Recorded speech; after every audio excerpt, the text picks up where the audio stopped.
साठे याविषयी काही चार शब्द सांगणार आहे ते तुम्ही शांत चित्तेने ऐकून घ्यावे अशी माझी नम्र विनंती.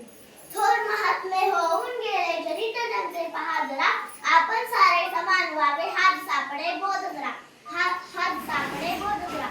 लोकशाही अण्णाभाऊ साठे यांचा जन्म 1 ऑगस्ट 1920 रोजी सांगली जिल्ह्यातील वाळवा तालुक्यातील वाटेगाव या ठिकाणी झाला. त्यांच्या वडिलांचे नाव भाऊराव व आईचे नाव वालुबाई असे होते. साठे हे शाळा शिकले नाही. केवळ 1.5 दिवस ते शाळेत गेले. नंतर तेथे होणाऱ्या भेदभावामुळे त्यांनी शाळेचा कायमचा रामनाम ठोकला.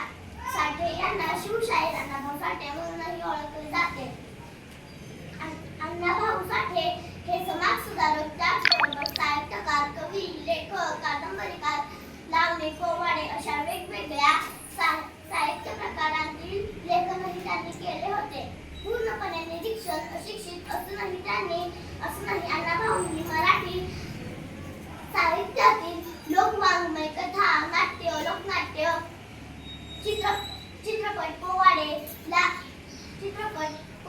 लावणी व गवळण, वास्मरण असे सर्व प्रकारचे शब्द व समृद्ध केले. व माझी मैना गावाकडे राहिली, माझ्या जीवाची होती या कायली, ही त्याची गाजलेली लावणी होती. एवढे बोलून